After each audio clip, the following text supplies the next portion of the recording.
आणखीन एक महत्त्वाची बातमी, भाजप नेते सुधाकर बडगुजर यांचं सहकुटुंब मतदान. बडगुजर यांनी सहकुटुंब आपल्या मतदानाचा अधिकार बजावलेला आहे. नाशिक महापालिकेमध्ये भाजपची सत्ता येणार असा विश्वास सुधाकर बडगुजर यांनी व्यक्त केलाय. काही दिवसांपूर्वीच भाजपवासी झालेले सुधाकर बडगुजर, त्यांचे पुत्र दीपक बडगुजर हे भाजपकडनं निवडणुकीच्या रिंगणात आहेत.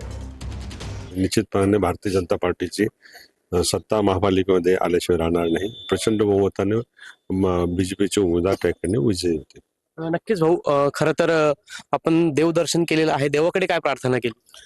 भारतीय जनता पार्टीची सत्ता महापालिकेमध्ये होते हीच देवापुढे प्रार्थना केली. नक्कीच आपण देखील 29 चे उमेदवार आहात. आपला मतदानाचा अधिकार आपण बजावलेला आहे, काय सांगा?